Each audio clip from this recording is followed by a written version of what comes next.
Never worry about the judgment from other people who haven't even tried, who are not doing, right? This is so important because that's why I wanted to jump in here and say really quick, like, let's talk about a few affirmations. And that's a big one.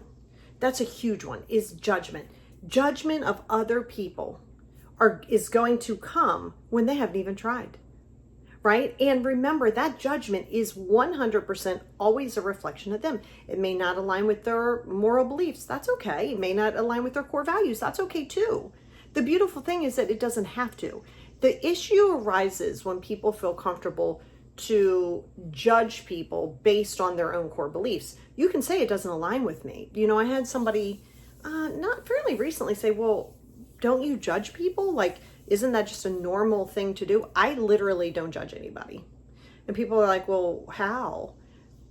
If it doesn't align with me, I'm not going to do it. Like, I don't have to love what you're doing. I don't have to agree with what you're doing. But I don't have to sit there and judge you for it. I just go, is this serving my best and highest good? And if the answer to that question is no, then I don't align myself with it. But see, you have to be willing to do that. You have to be willing to say, I don't need to try to figure it out. This is huge in a political climate, huge in a religious climate. You'll see this a lot. And when I'm recording this, we're actually in an election year. We're not too far from election.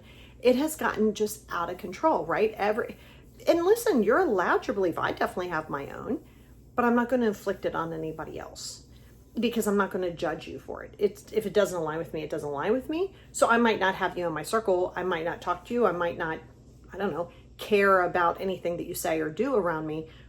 And that's important because when somebody judges, right, when they're judging you, it's because they haven't done anything. They haven't done a lot of the work for themselves, because if they had, they wouldn't be judging you.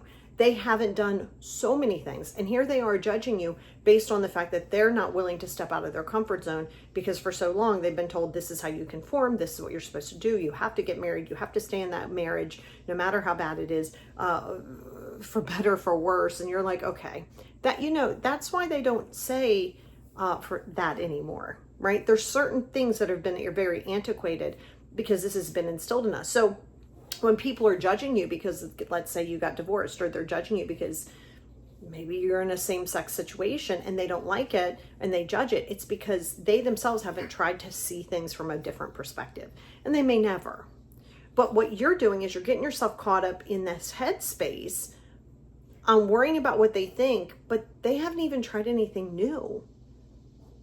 So you gotta ask yourself why. I mean, that's a big one, and something I definitely work with my clients on. Why does it matter what they think? Why? Like, oh, because I don't want them to dislike me. Okay, why not? I mean, like, okay, fair. No, I don't want to be disliked in the world. You don't want to be disliked in the world. Cool. But why? Why do you want to conform just for their approval? Why do you want to deal with them? Trust me, there's 80 gajillion people on this planet. This person may not be your person just because you want it to be. This person may not align with you just because you want them to. And that's okay. Why would you worry about what they think of you? Right? Because the people who are going to align with you are going to support you through your growth. They're going to support you through change. People don't like change, especially when you're getting brand new to change, like you're getting brand new into this whole thing. They don't like that because they're not used to it and they can't control it. So this is so imperative that you understand where they're coming from is based on the fact that they haven't done the work right now. Because if they had, they wouldn't be doing it. Okay? Not that they can't, they just haven't to this point. And that their value only matters based on what you're going to give them. And why would you even give them space? Don't hold space for people like that. But you do got to hold space for yourself. And the reason that you're so worried about them is because A, you're avoiding yourself. Yes, you're avoiding yourself, because to go deep within yourself and really do the inner child and shadow work means you're going to have to be okay with being uncomfortable. You're going to have to be okay with change. And like I tell every single client I have, the people who start on your journey, not all of them are going to end up on your journey. If you're not willing to accept that, and that could be a parent, that could be a spouse, that could be an adult child, it could be anybody. But don't try to control the narrative, because you've been trying to control the narrative for a very long period of time. So with that being said, I want you to really dig deep here and say, why does that person matter to me? Well, it's my mom. Okay, but your mom may be unhappy with herself. Your mom may have stuck in a marriage with your father because she felt like she was supposed to. and now you got out of a relationship and it wasn't serving you, and now she feels some kind of way because, oh my God, you're supposed to stay, but she's saying that based on the fact that she never got out. You see where I'm going with this? Is people are doing it based on a projection of themselves, things that they haven't done or things that they have done, and they're like, ooh, that didn't work out too well.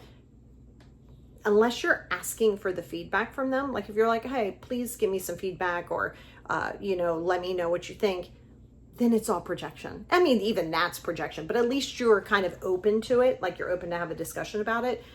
And I think that that's really important. So let's say someone starts to try to give you that, I don't think you should do this, all that kind of thing. Just say, hey, you know what? I'm okay right now. And if I want an opinion or if I want your feedback, I promise I will ask you. But right now, I'm not looking for any feedback. Yeah, that's a boundary. And people try so hard. I've had people go, well, how can I be kind in my boundaries? Boundaries are not always going to be kind to the person who cannot benefit from your boundaries. Boundaries aren't going to look kind to someone who can no longer just kind of do whatever they want. Of course your boundaries aren't going to look kind. They're going to look mean. They're going to look rude. They're going to look those things. So what? So what? So what? And that's because they're not able to benefit from you any longer. And when they're not able to benefit from you any longer, it's got to be a you problem. It can't be something that they have to look within. People don't want to a lot of people aren't self-aware. They are just not self-aware. They have no wherewithal with self-awareness. They're not looking to be self-aware. They think they're self-aware, but they're self-aware because they're talking about you and the things that you're supposed to be doing. So as you're looking and as you go through life and you're like, why is mom judging me?